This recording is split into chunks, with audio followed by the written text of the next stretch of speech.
welcome to the Global MEGAFist 12. This is the premiere in amateur mixed martial arts that is currently happening on the water. We are moving at a surprisingly rapid pace on the Mississippi River. This is the Atzapaddling.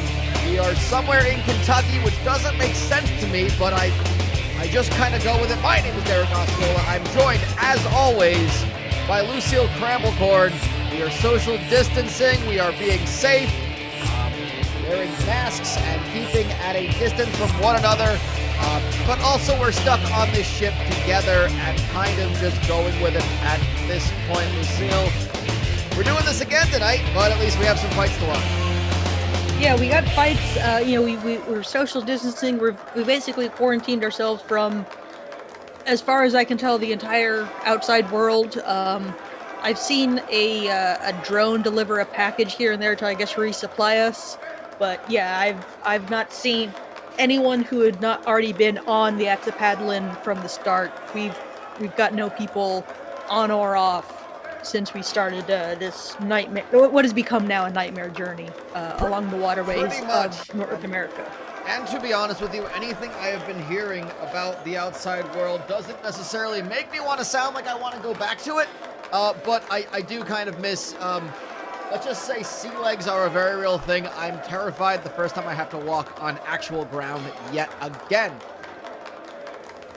Oh, absolutely. I'm going to stay in my rolly chair as soon as, once we dock somewhere. I'm just going to be in the rolly chair, even on land. Not a bad idea, disembarking from our rolling chairs. I might actually start, just to shake things up. Maybe I'll just maneuver around this ship tomorrow in my rolling chair, just for something different.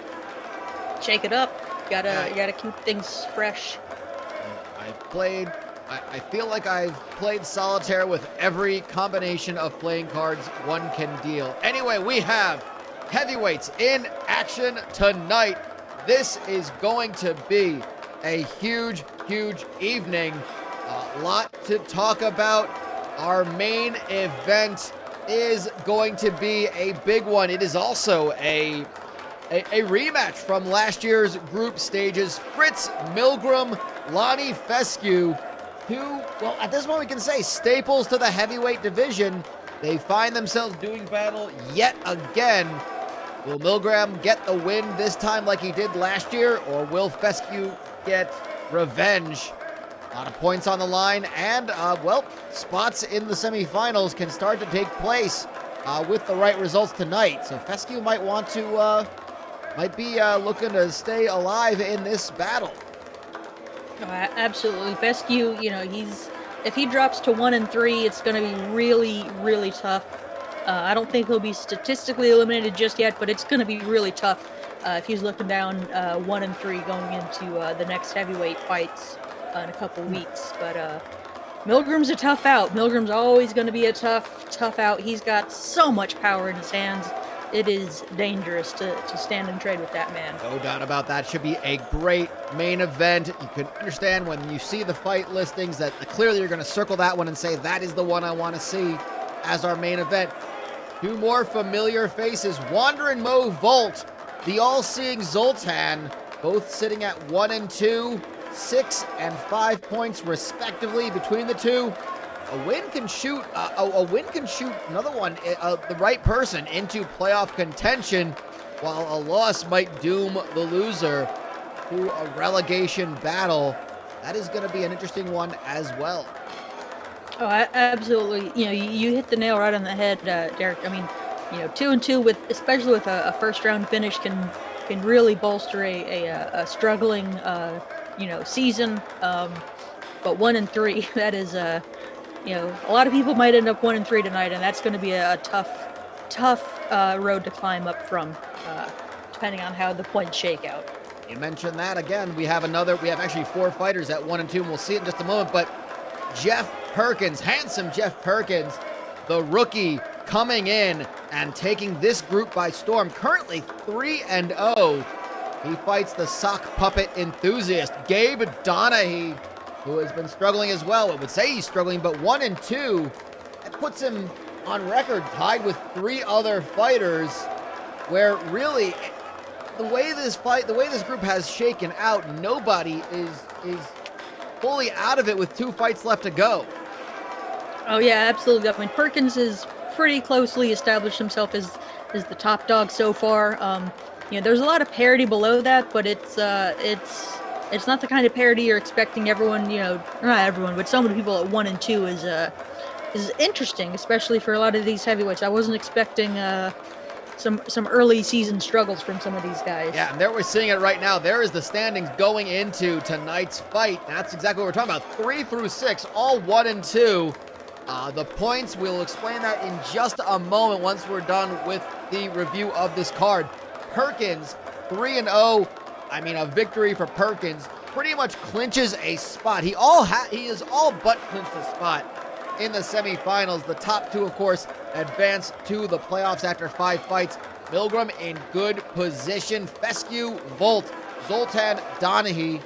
It's all up for grabs for those 4. Moving on to Group B, however, we've got another 3-0 fighter taking on a 1-2 fighter, but a dangerous 1-2 fighter. Oliver Lehman taking on Lil 42, the answer. Oliver Lehman has not lost yet this calendar year. He fell in the semifinals last season, but he is looking like a tough one to beat this year. Oh, absolutely. Lehman, last year he was outstanding. This year he's continued his role, but Lil 42, the answer, he's always dangerous. He's dangerous to his opponents. He's dangerous to his own future job prospects. He's dangerous to unwitting listeners of his mixtapes.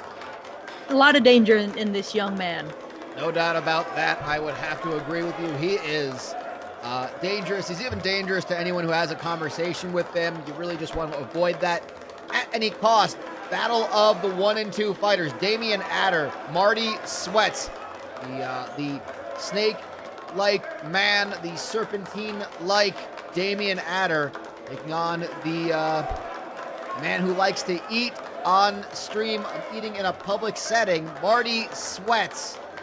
He made a very big, strong start to this season to make his debut. He came out of the HyperFist. However, he's fallen into some difficult fights against Oliver Lehman and Igor Tonic. But this is a good way for him to get back into the swing of things with a win over Adder. Yeah, absolutely. Sweats, he came to us from the HyperFist last year, and I think I don't have the stats of everyone from the HyperFist in front of me, but I think he might be struggling a little bit more out of anyone from our various divisions. But right. Sweats is always a tough guy, tough out. Adder, he's been okay these past season and a half or so, but he's really got to grind down and try and get this win over this new guy Marty Sweats if he wants to. Adder make is definitely sort of a middle of the road fighter from how we've seen him statistically so far. Sweats, again, this is that sort of rude awakening as to what the Global MEGAFist 12 is truly all about. It's a very different road. It's different to prepare for. And, well, if you want to know anything about that, why not ask the heavyweight champion from 2019, Dr. Igor Tonic. He's 2-1 at the moment. He takes on the winless Dan Rodenta. This is an all-or-nothing battle for Dan Rodenta, an unfortunate opponent to have to face. But, again, he's wily. He's got talent. He's cagey. And Dr. Igor Tonic has already fallen once in the group stage. What could be considered an upset, but not beyond the realm of possibility. Oh, absolutely. Once these men get locked inside that octagonal-like cage structure, just about anything can happen. But if Rodenta were to win this, that would be a shocking upset, the likes of which I don't believe the Global MEGAFist 12 has seen so far. But can't ever count out a man who lives amongst the squirrels. He's a special kind of person, in good ways and bad ways, and I'll leave it at that, but it takes a special kind of person to to live amongst the squirrels, and that just might be what's needed to take out the good doctor. Yeah, for someone who's, for two of us who are completely uncomfortable living on this ship that was not initially designed to be sailed or really lived upon for so long, it brings into question whether a man who lives among the squirrels is comfortable or uncomfortable in this setting, but it certainly is different. And there you see Group B's standings. Again, the top two make it through to the semifinals. Rodenta in bottom, Sweats and Adder at 1 and 2, Tonic and Lil 42 at 2 and 1, and of course Oliver Lehman at the top.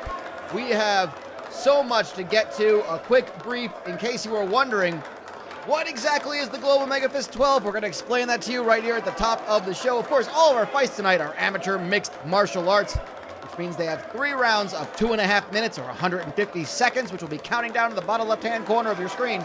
The 10-point must scoring system is in effect, where the round winner gets 10 points, his opponent 9 or less. As always, no to the groin, no hitting the back of the head, and no one gets paid. And if any of our fights do go to a decision, judges score the fight based on aggression, damage, control, and a coin flip. Because they're running out of ideas and they seem to be just a little antsy like we are.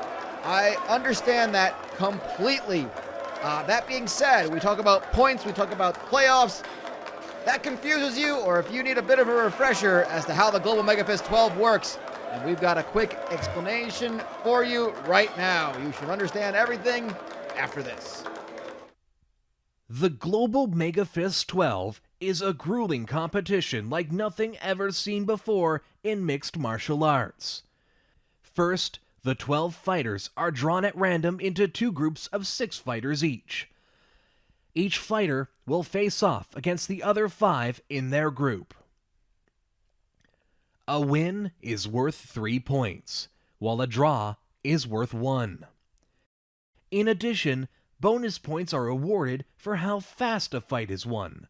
Winning in the 3rd round is worth 4 total points, a 2nd round win is worth 5, and finishing a fight in the 1st round gets you 6 points in all. After all 5 rounds of competition, the 2 fighters who finish in last place are relegated from Global MEGAFist 12 and must earn their way back in next season. They will be replaced by 2 fighters from the HyperFist qualifying tournament. The 2 5th-place fighters will be matched up against 2 more fighters from the HyperFist qualifiers, with the winners earning their spot in next season's Global MEGAFist 12. The top 2 fighters from each group advance to the semifinals, where the 1st-place fighter from each group will take on the 2nd-place fighter from the other. The winners of these fights will do battle for the championship. It all comes down to one thing: win, and win fast. And the title of Global MEGAFist 12 champion awaits.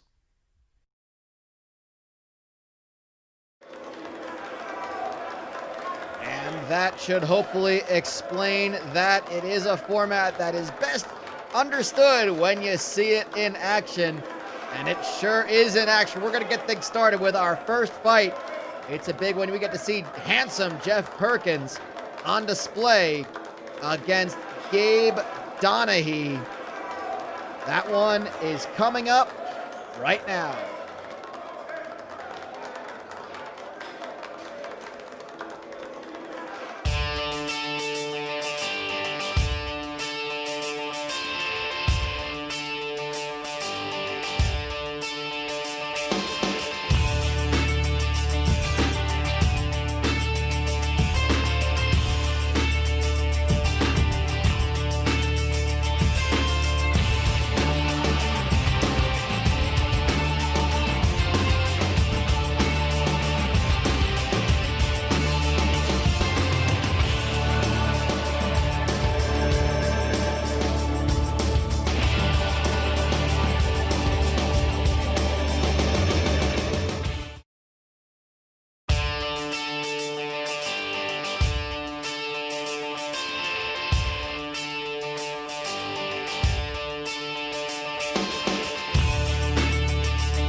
height advantage, 2-inch reach advantage.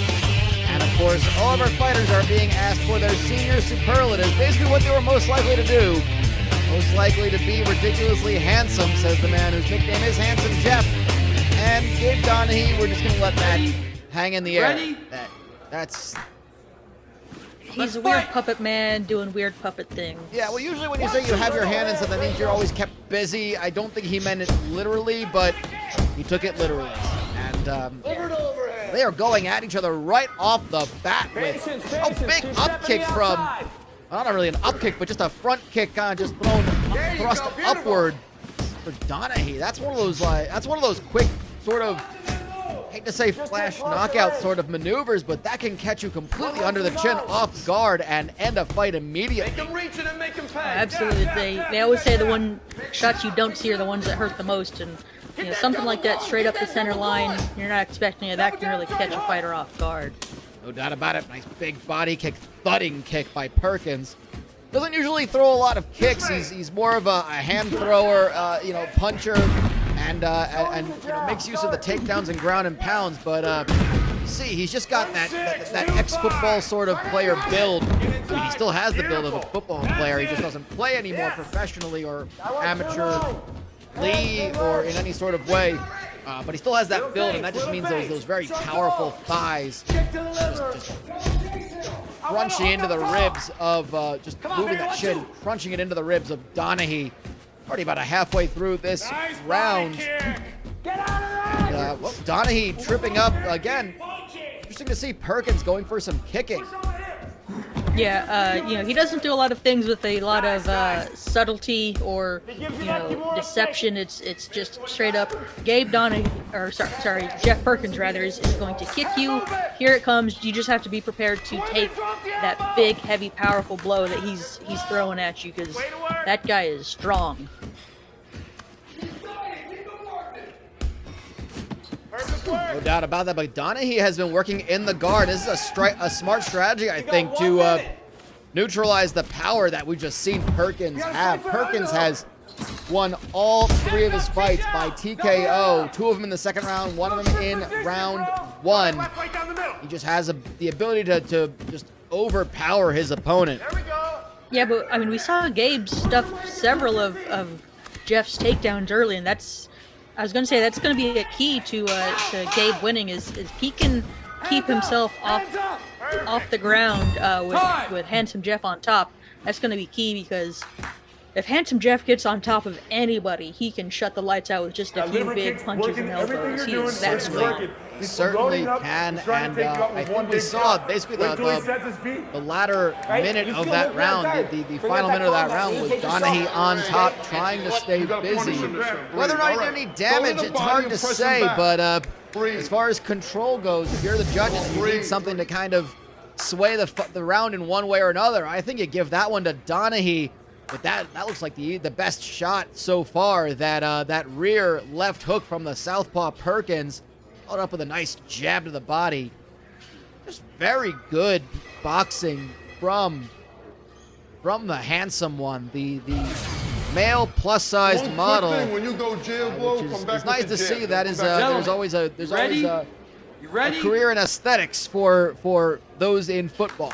Let's fight! Absolutely, it's good to see that the fashion industry is perhaps maybe getting a little better at accepting folks of all shapes and sizes into the modern world. It does give you hope, doesn't it? And meanwhile, I imagine that the sock puppet world would have that similar amount of acceptance based on just general assumptions. But Gabe Donahue has taken. He's countered a takedown attempt from Perkins went to mount, but then he goes for an armbar. Oh, wow. Well, Donahue has 1 win this season. It was a bit of an upset win over Lonnie Fescue. He won it by decision. If he can get the submission on, oh my God, he gets it! Holy cow! And I was saying that I mean, not that this has necessarily prevented Jeff from moving on, but I thought, he was basically a lock for the #1 spot, but this could open things wide up in the heavyweight division. Upset of a result, just pulling back getting the submission. Gabe Donahue did exactly what Lucille, you and I were saying needed to be the strategy. He took it to the ground immediately. He found himself in a mounted position, taking a counter from one of Perkins's takedowns, and he just took advantage of that and got a massive win.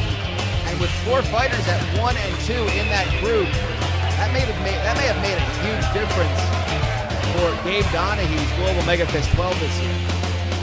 Absolutely. I mean, that's a lot of big points for a group stage that is a little low on points outside of Handsome Jeff at the moment. No doubt about that. I'll tell you right now, just with that win, again, he has 1 extra fight than the rest. That puts him into 3rd place with 8 points at the moment, but again, 3 fighters in that group yet to fight below him. Coming up next, well, could we see another upset, or will chalk sort of rule? It's Tonic and Rodenta.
To the tail of the tape for this one.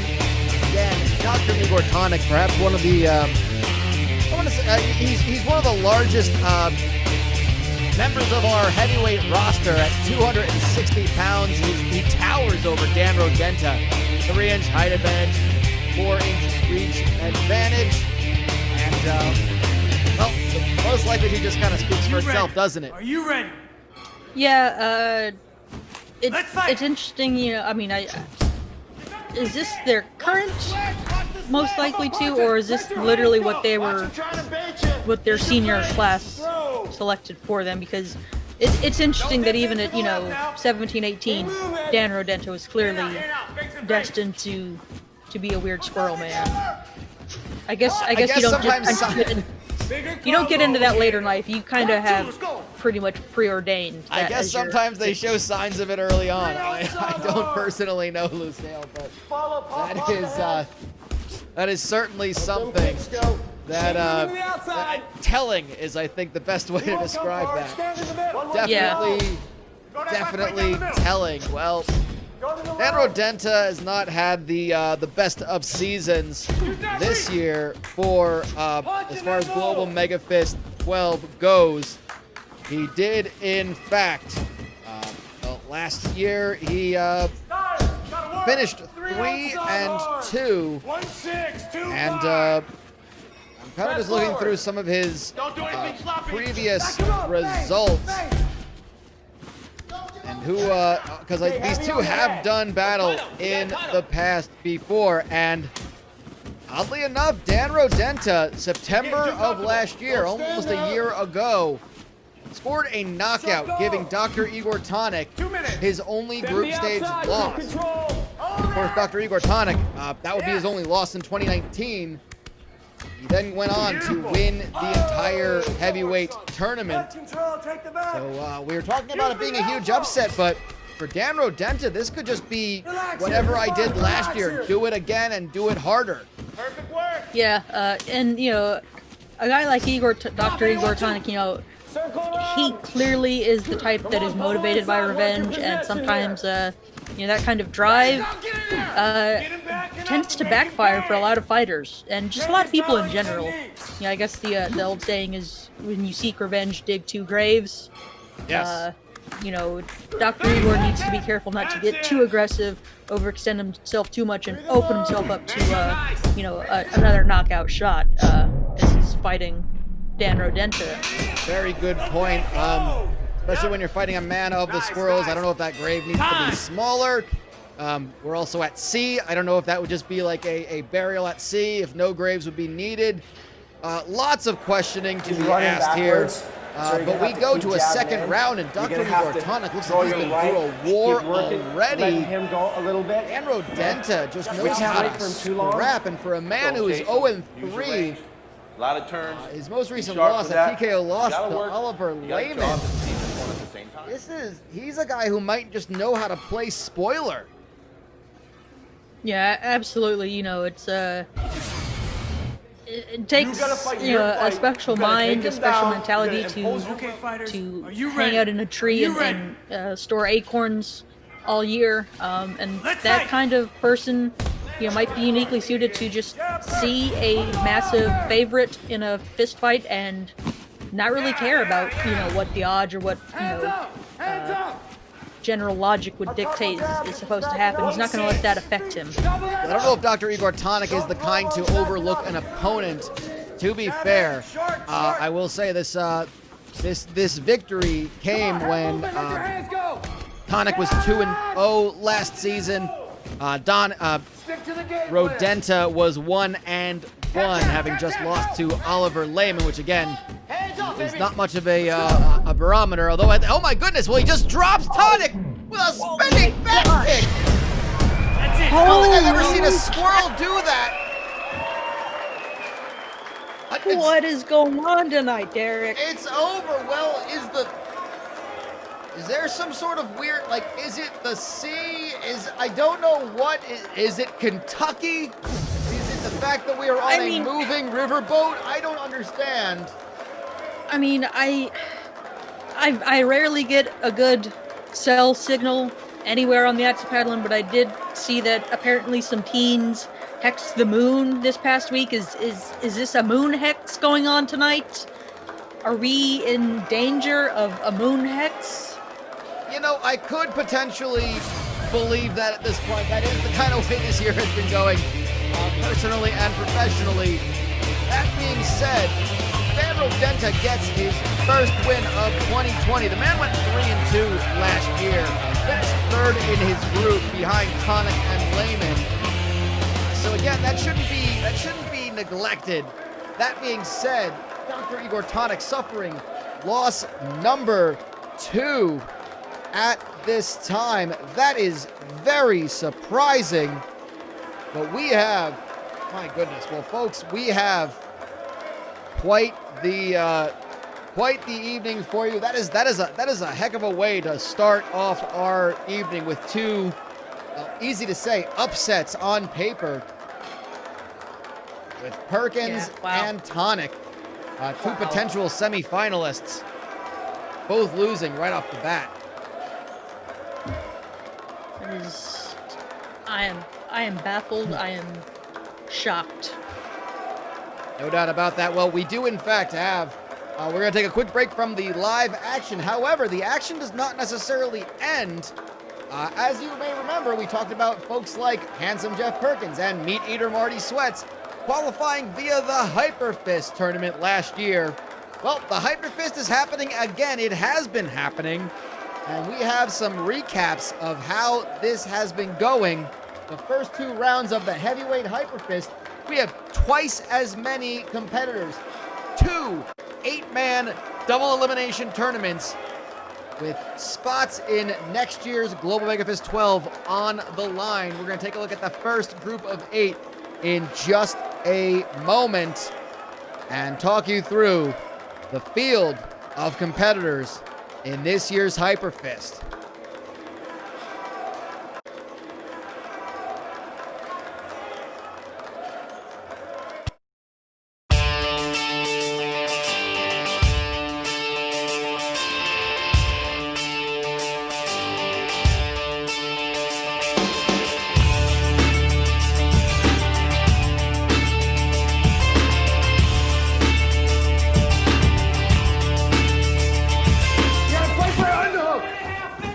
You might remember Ali Alamit from last year's Hyperfist. He went 0-2, facing elimination immediately. He ends up getting, he ends up falling in this one to newcomer Weatherman, local Weatherman, Lou Doppler. Notice it, Lucille, notice his pants are in fact, or his shorts are in fact a green screen. Big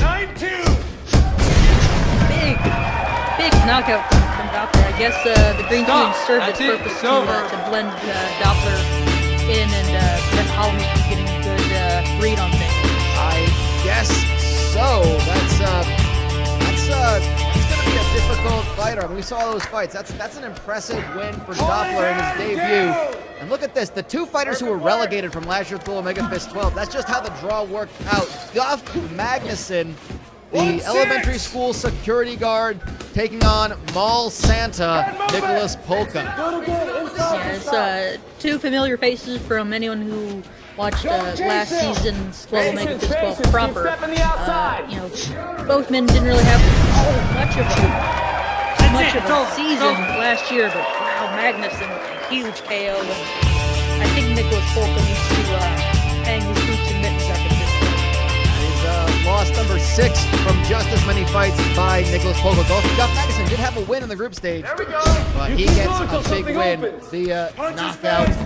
Julian Easel, the tortured artist, taking on Grant Plato, a sculptor. Oh, sorry, a man who's just full of shrapnel. I take it back. This is a very interesting battle between, well, a retired drill sergeant and a man who is basically an artist. The hyper-surrealist painter is taking himself to another plane of existence after Plato gets a big knockout. Work that wrist control. With Hedonism Hank Langer taking on Dale Huggins. And I gotta tell you, Lucille, Dale Huggins, great, swell guy, really nice guy. Yeah, he's just a great guy to talk to in between, you know, fight nights from, you know, a 6 foot or more distance. He's just personable. He's affable. He's just a swell dude. He's a grief counselor. He won by decision over Hedonism Hank, who, to be fair, has been treating this a little bit like a pleasure cruise, as one would expect from him. Now we're seeing as the second round is shaping up. Again, the loss for those 4 means they go into the elimination bracket. 2 losses and you're out. And we have the second round in just a moment of this bracket. Go to it in just a second. First with the 2 elimination fights. Losers of these fights sent packing. Well, they're sent to their rooms, I guess. They're just done for Global MEGAFist 12 purposes. They're still on the ship. We can't spare any lifeboats or rowboats. Plus, we don't necessarily want to send them into society.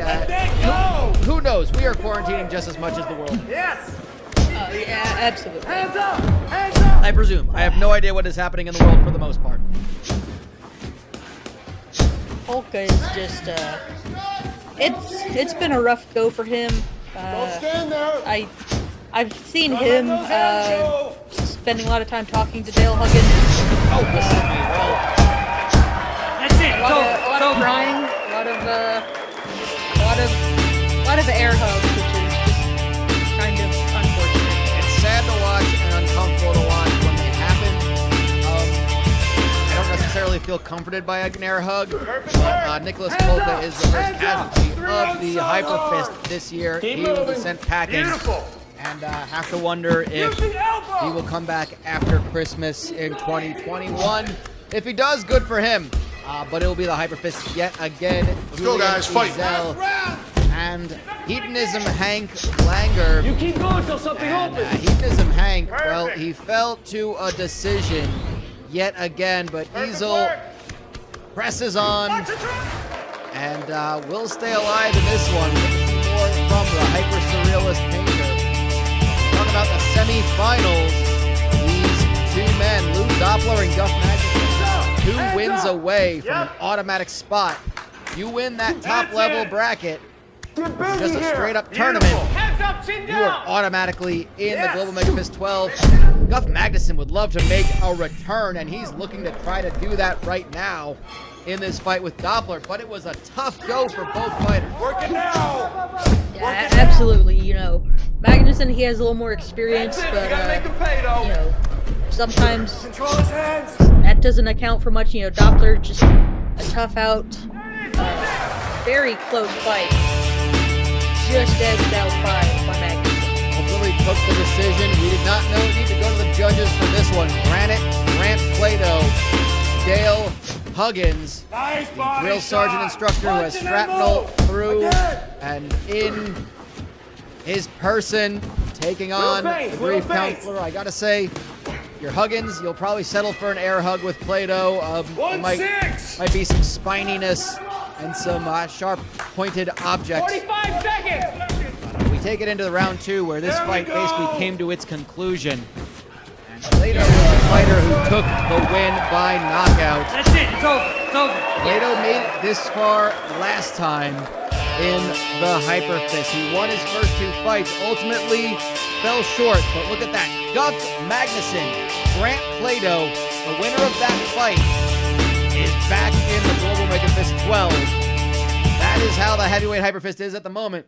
We will go back to that.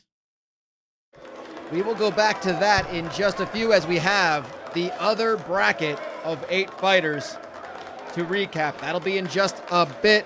But Lucille, we have more fights live here on the Atzapattlin tonight. Wanderin' Mo Volt, the all-seeing Zoltan. That fight is coming up next. Big decider, both fighters at 1 and 2. And it's happening right now.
The tail of the tape in this one. Wanderin' Mo Volt, the all-seeing Zoltan. These two did battle last year as well. And the winner of that was Wanderin' Mo Volt by 3rd round submission. Back and forth battle between these two. Should be a great one to watch. Are you ready? Oh, absolutely, and I guess we will be spared Let's go, a guys, shocking fight. upset in this one. Both guys pretty much on even footing in terms of you know, record and point rankings so far. That is true. That is absolutely true. You know, I think it's very much a who dares win sort of situation. I think both fighters who need to pull out a proper number of stops to get a victory. Both are sitting currently, of course, this with Gabe Donahue having that upset win and 1 extra fight. Both are sitting in 5th and 6th place. Both are in danger of facing, at the very least, a relegation battle at the finale in December, which of course happens to the 5th place fighter. Patience. Take on Keep one stepping of the fighters outside. from the Hyperfist. But 9-2. yeah, right now we're seeing it for a win for either fighter, especially if it happens early in this fight, would spell a little bit of relief, not just being 2-2, but setting themselves right at the table. A first round win for either Volt or Zoltan. Hands up. 6 points would put them currently in second place. Yeah, that is a shocking, ability to turn things around. Thanks in part to some incidents earlier tonight. But everyone at 1 and 2 is still more than in this, depending on when they can find those finishes. Don't stay in Not his about range. that, and again, it's just the beauty of the Golden Olympics 12 tournament, that point-based, Hands up. that bonus point sort of system for. Oh my goodness! Well, Zoltan Big shot. is rocked by a good combination by Volt. I think Volt might have tired himself out with that combination. That might have just been him looking to go for the knockout. And when he didn't fall over, I think Volt just kind of realized, well, what do I do now? Keep pressuring him. Yeah, it's see it a lot of times. Guys get a little too aggressive, and then they're left pretty gassed, wondering what's next, and not having many answers. A man who definitely tends to know, at least as far as we're concerned, what is next is the all-seeing Zoltan. At least we believe so. He does say he sees the future. He's a fortune teller type spirit. Oh my God! Stop. Fight's over. Not Fight's over, see guys. that coming. No, if he did, he welcomed it, but I can't imagine anyone wishing that sort of. Holy My God. cow. My goodness. The wandering Mo Volt just picks up 6 big points and shoots up into second place. Of course, Slip with that one more uppercut. fight in this group to go. Wow. Slipped the uppercut. Came with that straight. Use that momentum to rock back and just rock forward, kind of like a pitcher's windup. He evades the uppercut by leaning back and just leans and puts all of his weight into that right hand. Wandering Mo Volt, 12 points, and with Jeff Perkins losing earlier, staying at 16, Volt is very much alive in this competition. Absolutely. I mean, someone's destiny, someone's fortunes can change just in an instant, and we saw it right here. That was incredible. Well, another similar battle of 1 and 2 fighters. Could we see such an effect in a similar fashion in Group B? Damian Adder versus Marty Sweats is now.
Larger, lankier fighters here in the heavyweight division. Both are 235 pounds. And Lucille, I'm going to look at it I'm noticing the same thing you're noticing, probably.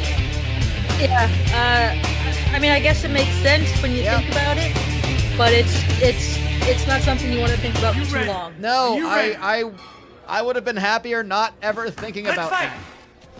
Yeah, I was going to mention, you said at the top of the broadcast that Marty Sweats is a guy who likes to eat in public. I guess one of the old comments about heavyweights in general is just they're guys who just like to eat. These two definitely embody that in, again, disconcerting ways. Yeah, very similar and yet incredibly different ways. The complexity of the fighters in the Global MEGAFist 12. Well, perhaps it's one of those things where, we're not too different, you and I, sort of thing between Sweats and Adder. I wonder if we'll be seeing them enjoying some time at the buffet together. After this, again, once you've fought somebody, you kind of change your opinion of them. You gain a little bit of respect once you've been in that octagon-like structure. Perfect work. Absolutely. Adder just looking to survive as Sweats is looking posture up and land big shots on the ground here. Adder tends to go for submissions. That is all of Adder's wins have been by submission so far in this Global MEGAFist 12, but gets rocked with some vicious ground and pound from Marty Sweats, who his one win, a third-round TKO victory over Lil 42 The Answer. That being said, Marty Sweats came through the Hyper Fist last year. Definitely the hard way. He had to come through the elimination bracket. He fell in the semifinals after a TKO victory. Basically, TKO victory after TKO victory. He won his last two fights for decisions, so he knows how to play that long game. We haven't really seen the explosiveness from him yet. But in this first round, I've been pretty impressed. Oh yeah, absolutely. He's survived against Adder's early Kimura attempt at the very beginning of the round, and he's prevented Adder from really locking up any other submissions so far in this round. Just staying on top and landing some good shots. And there's a bit of a cut under Adder's eye, or at least I saw some blood from that side of Adder's face. Time. And we head to the end of the first round, the first break. 5 points available for the winner if they get it in the next round. Sweats dominated that one on the ground, but his legs are tired from trying to hold that. attacking from his back. Adder doesn't seem to be too bothered from that. So he goes for those submissions. So he still can be dangerous, even though it looks like Sweats clearly dominated that fight. Yeah, that was a clear Marty Sweats first round. Adder, maybe the ground game isn't going to work out against a guy like Sweats, who's just got such great sense of control and top position. He might have to look to win this fight standing if Sweats is going to keep putting big damage on him from top position like that. You gonna go win this round? You got to win this round. Okay, fighters, are you ready? Are you ready? We are heading to the second round for this fight. And, all still to play for between Sweats and Adder. Sweats, of course, in the yellow. He is a live streaming. He is a live streaming eater. And he is, oh my God! Well, he's feeding a knuckle sandwich to Damian Adder. That's one way to unhinge someone's jaw. My God! Goodness! Well, he's lost his last 2 fights in Global MEGAFist 12, but that doesn't look like the kind of fighter who drops 2 in a row.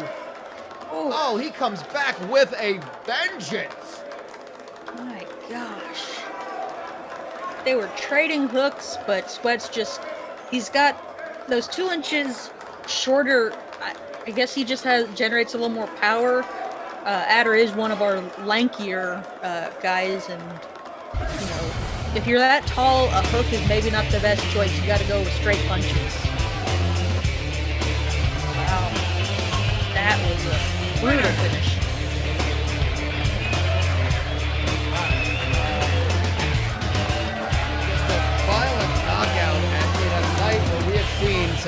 very, very vicious finishes to these fights. What a big one that was. Marty Sweats goes to 2-2 and temporarily jumps up to second place. And my God. Well, that is quite the performance there. Well, we're going to take a break from the live action yet again. We've got more Hyperfist recaps, the first and second round of the B bracket. And we're going to find out which of these hopefuls might be taking some steps closer to next year's Global MEGAFist 12.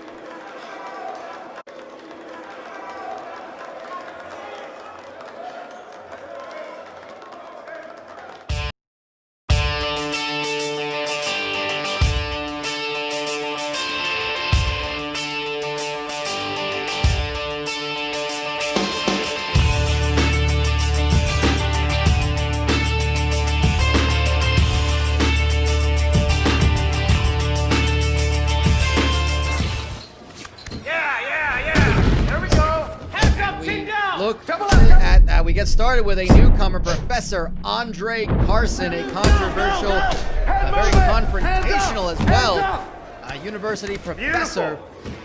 First man I've ever seen wear corduroy fight shorts, but he takes on the Egyptian exhibit enthusiast slash model Monty Niles, and Niles ultimately made it to the second round. Stop. Fight's over, guys. Yeah, it's spelled disaster for him. He suffered the knockout. And again, another newcomer taking on someone from last year's Hyperfist, Alan Toole, bumbling handyman, and I use that in my own opinion. Do not let this man fix anything on this ship. He will not. It will take a while, and he'll probably hurt himself in the process. He takes on Dr. Cardio Van Hart, the man who makes and sells bootleg workout videos. Body shots when you're in that tight. Punch and then move. Yeah, took a lot of cardio. Van Hart. Oh, wow. Big, devastating high kick. That's it. It's That over. was actually a round 2 victory rather than a round 3 TKO victory, but Van Hart using that flexibility, using that, working out those kicks perhaps. Maybe there's some Thai low or some off-brand cardio boxing that he's been trying. Stick. Well, we have... Yes. 1, 2, let's go. I was just saying, I'm noticing we are chock full of medical professionals from both Hyperfist and the Global MEGAFist proper. This is a lot of doctors on this ship. Yeah, well, Dr. Quinlan, that is actually his first name. He legally changed his name to Doctor. He is one of those television doctors, so I'd be careful about what you say. Well, that is a submission that is PhD worthy. He takes out Oshakai Kamake. And the last of the first round battles, 2 newcomers, Rootin' Tootin' Cowboy Slim Cornwall taking on entrepreneur and just general weirdo Errol Cheeks. Errol Cheeks. He's a bit of a strange one. He's one of those sort of Silicon Valley. He's got some wealth here. Well, why not try this out? He constitutes as an amateur. He's never fought professionally, but he certainly drops Cornwall. All right, stop. Fight's over, guys. This is actually a round 1 victory, and we can see how the semifinals start to shake up. Carson versus Hart. Quinlan versus Cheeks, the newcomers. Hart newcomers all dominated round 1. 5 newcomers out of the 8. I'm excited for this new crop of heavyweights. Very possible we'll see a fresh new face in the Global MEGAFist 12 next year. Yeah, it's going to be really exciting to see who makes it through this grueling tournament. And we'll know so far as after this round, we'll know which 2 fighters will battle for an automatic spot. And the fighter that makes it out of the elimination bracket will take on the 5th place fighters in our finale for their spot. Fifth place fighters will have to battle for their spot, literally. But you win 3 fights in a row without suffering a loss. You get an automatic spot. You just straight up replace the 6th place fighter. And well, for Monty Niles, it was an early exit for him. He takes on Alan Toole. Went for a bit of a going for broke with that 5 but just eats a Stop. left That's it. overhand. It's over. And he gets KO'd yet again. It's 0-4 for Monty Niles. Now we have Oshakai Kamage, the man who has trouble going day to day without witnessing something absolutely grotesque and unsettling and unfortunate in his life. My understanding is he has not experienced anything specifically while here on the Atsapalan, but I think, as you and I have discussed about this, Lucille, just the general existence that we have on the Atsapalan is enough to qualify for this horrible things he does. Yeah, big knockout. I mean, Stop. Marty Fight's Squetz's over, buffet guys. is enough to be grotesque in its own right. No doubt about that. Well, Oshakai Kamake gets a big win, a knockout win over Slim Cornwall. Cornwall is out alongside Monty Niles. Now we're seeing the semifinals. We're at the top half of the bracket. 1, 2, let's go. And the winners move on to that automatic qualification fight. First to hand. There you go. Title of Hyper Fist winner. Watch him We trying have to 2 finish Hyper it. Fist brackets this year. Tap, We have tap, tap, 2 tap, go. 6th place fighters that will be replaced. Stick to the Ultimately, game the plan. 5th place fighters will not be free. And Professor Stop. Andre That's it. Carson. It's over. Well, those 2 went hell for leather, I'd say. My gosh. And the other side of that bracket, well, that confirms Let's go, guys. Fight. for these 2. Professor Andre Carson, or the winner of this, confirms we will have a brand new fighter, a fighter making their debut here in this calendar year in the Hyper Fist in next year's Global Mega Fist 12. It will be Professor Andre Carson or one of these 2 newcomers, Dr. Quinlan or Errol Cheeks. We started things off from the start of round 2. You're getting the entire round in its entirety, and that's how it ended. All right, stop. Fight's over, guys. Yeah, these guys have got some potent power in their hands, and maybe not the sturdiest of chins around, but wow, these are some devastating knockouts. You're telling me that combination, Lucille, and I am saying I can't wait. That is the kind of thing that we love to see. I am rubbing my hands with anticipation, and because there's a slight breeze coming in here, somehow, despite the fact that we are each locked up inside of like our own little plexiglass prisons for the moment. That being said, I think we should get back to our final 2 fights of the evening. Live fights coming back here in the Global Mega Fist 12 heavyweight division.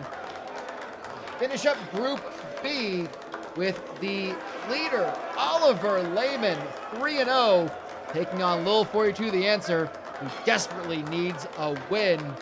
This fight is happening right now.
tale of the tape again, similar to how we had Adder versus Sweats. These are two very tall, very lanky fighters. Oliver Lehman doesn't often give up a reach advantage, but he does against Lil 42 The Answer, who of course is voted most likely to drop his album on October 13th. Why should that surprise anybody? Let's go, guys. Fight. Yeah, I'm honestly just surprised he stayed in high school long enough to become a senior. That's what's surprising to me. I would have assumed he'd be out of there early on.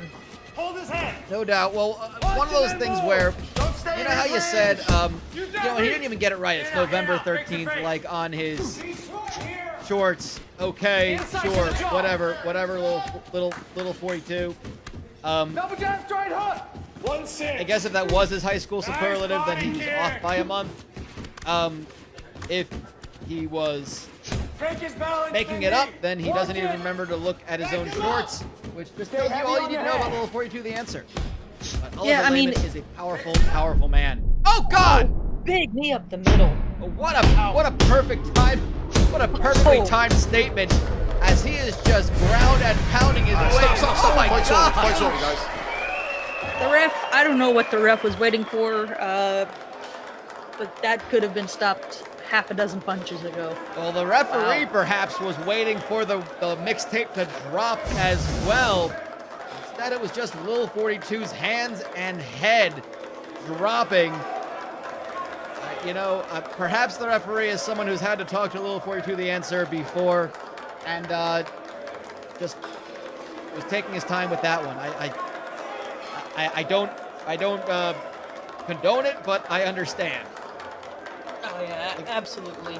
It's the old Chris Rock line. You shouldn't do it, but I understand. Oliver Lehman, 4-0. He is the only undefeated heavyweight in the Global MEGAFist 12 this year. He is 4-0. He has clinched a spot in the semifinals. 22 big points. That's going to be... I don't even know if that's possible for anyone else to catch up unless they No, it is mathematically impossible. I think, yeah, that is going to conclude it. But our main event is happening right now. It is Fritz Milgram versus Lonnie Fescue, with all to fight for. It's happening now.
For this, our main event, Milgram has the slight advantage in weight and height and reach.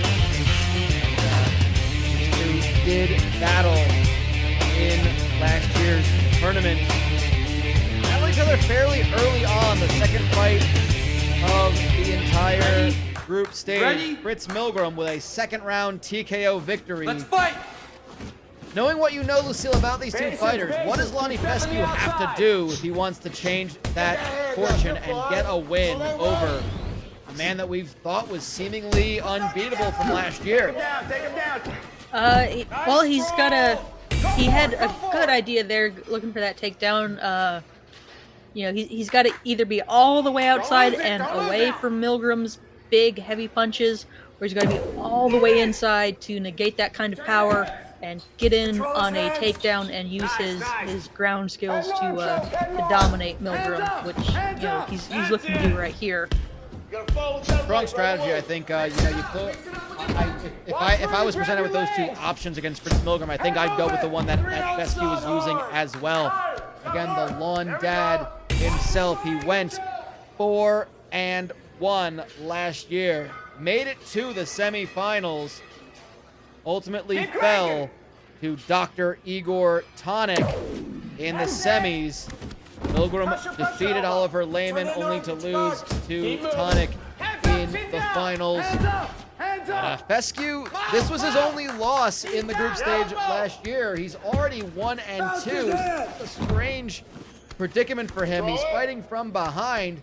Perhaps he kind of just he enhances that dad strength and finds a way to pull out a victory. He's at the very least he's stopping Milgram from employing what we expect to see from Milgram, which is a stand-up, heavy-hitting strategy. Although he just got a guillotine attempt, which surprised even me. Yeah, I don't really recall Milgram looking for too many submissions, but that's probably because he's usually knocking his opponents out pretty handily in the first or maybe second round.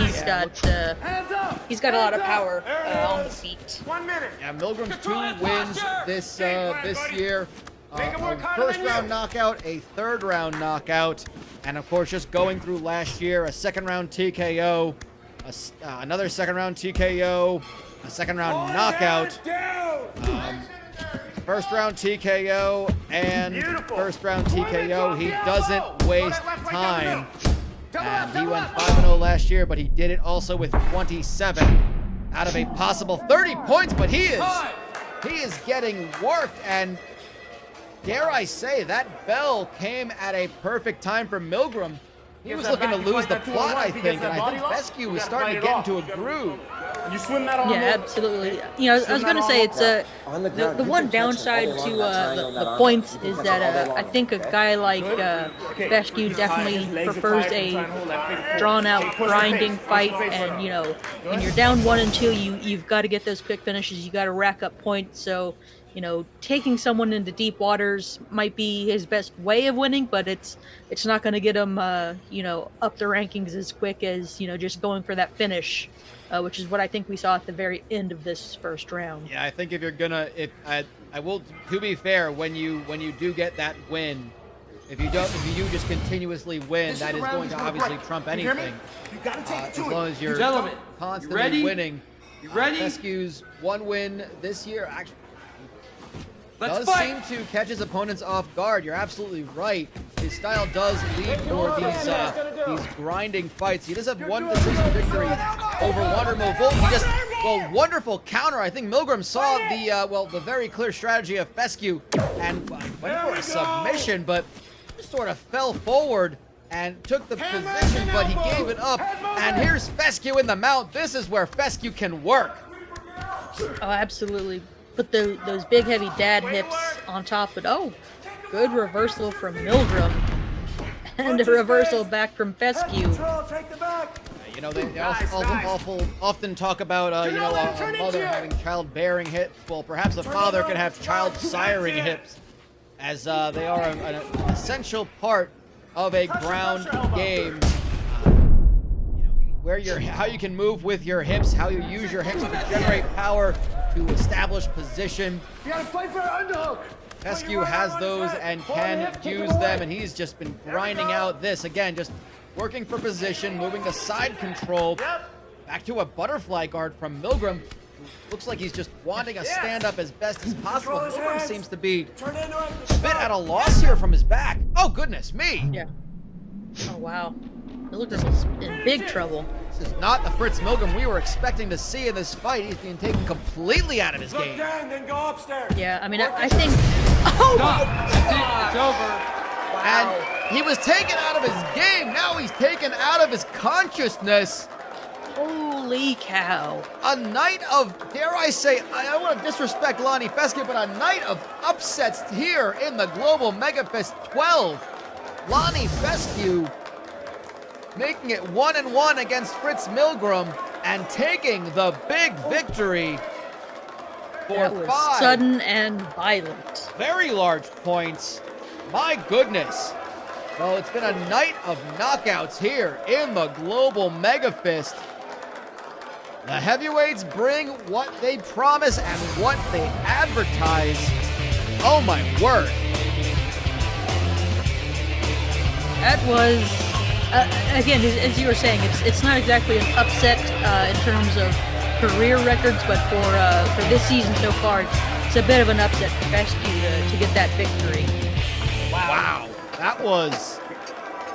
Lonnie Fescue puts himself in great position going forward in the Global MEGAFist 12. Let's recap what we saw this evening.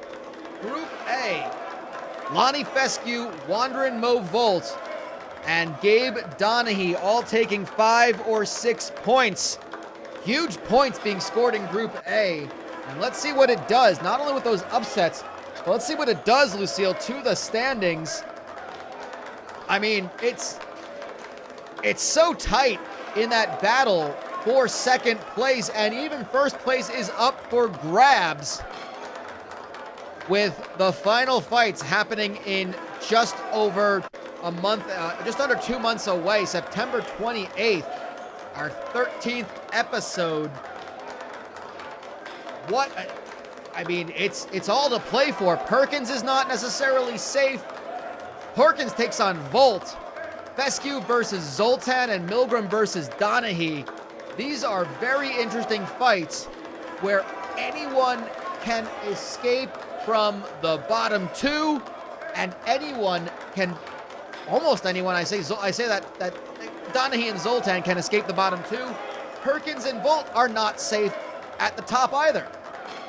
Absolutely. I mean, I'm just looking at it, and if Milgram gets a first round finish over Donahue, he's at 16.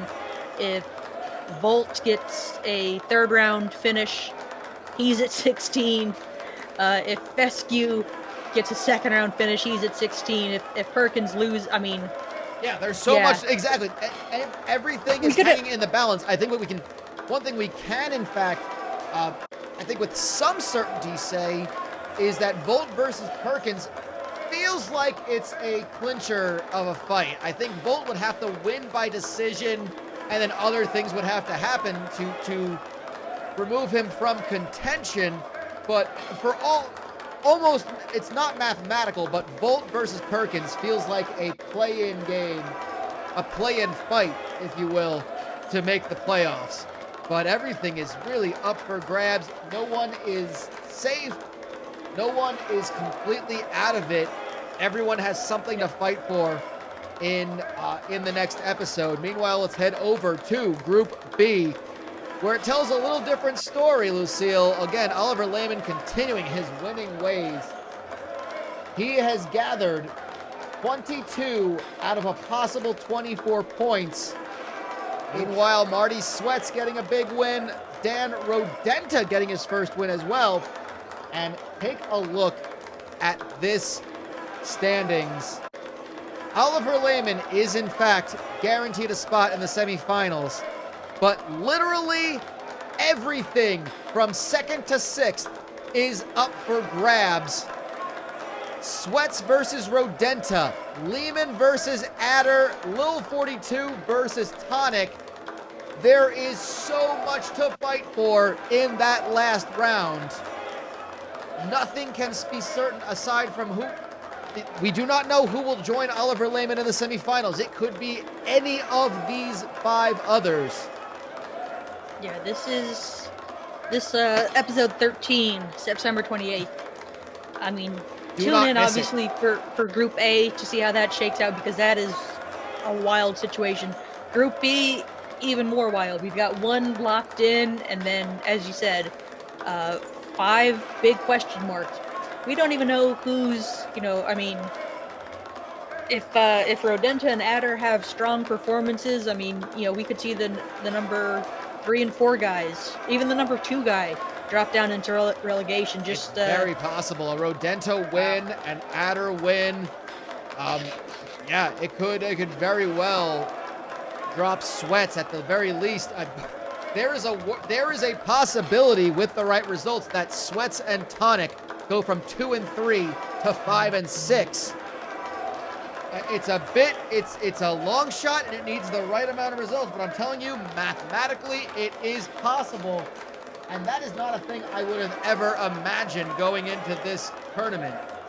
Yeah, tonight has been probably the biggest single set of upheavals in Global Megafist that I can think of. I mean, so many upsets, so many shocking results, just incredible.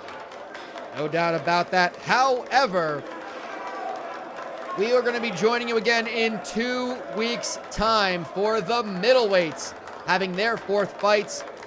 Ezekiel Subset Alpha versus, we're going to go back to that one just a moment. Oops. There we go, get it back up there. Ezekiel Subset Alpha taking on Donnie Bay. Dale Branston versus Grover Fuffenberg. Chet Lama versus Paranorman, our host. Ken Dahl versus the Tumor of Justice. Gordon Wu versus Ed Picayune. And Leon Pagliacci versus President Jerome Glorioso. That is our middleweight lineup in 2 weeks' time. Lucille, I'm gonna ask you. I'm gonna put you on the spot here.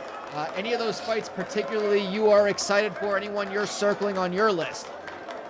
I mean, I'm looking really hard at Wu Picayune. I think that's going to be outstanding. Glorioso Pagliacci, I mean, I don't want to say all of them, but Wu Picayune and Glorioso Pagliacci are 2 that I am really looking forward to on the 17th. No doubt about that. Apologies, we had that went off the screen for a moment. But yeah, Wu and Picayune, Gordon Wu and Leon Pagliacci, both are 3-0. Ken Dahl yet to get a win so far. Tumor of Justice, Ed Picayune and Glorioso are all 1-2, so we could see a very similar situation where things just start to shake out. Meanwhile, Group A, Ezekiel has taken all points possible from all fights. 18 points, a win for Ezekiel. He's all but a win for Ezekiel puts him into the semifinals. And then it's very interesting where Dale Branston and Grover Fuffenberg are basically fighting to not be relegated for all intents and purposes. And correct me if I'm wrong, it's been a nightmare scenario on this ship, but Branson was the middleweight winner last season. He was, yeah. This is a very surprising situation where the defending middleweight Global Megafist 12 champion, Dale Branston, has gone 0-3. 0-4 would be all but damning to him, to the Hyper Fist. It would be just unfathomable, but the only way he can stay alive is by beating Grover Fuffenberg, and that is the next target in front of him.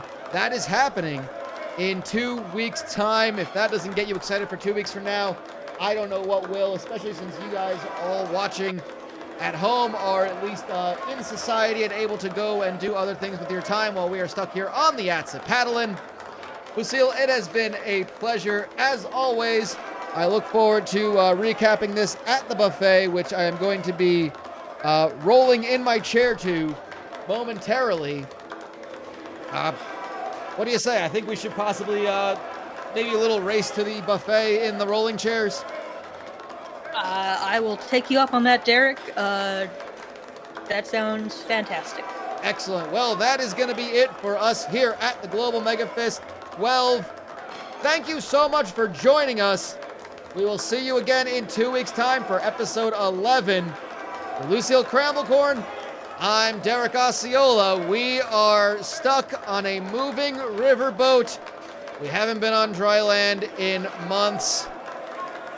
Slowly going crazy. We'll see you next time on the Global Megafist 12.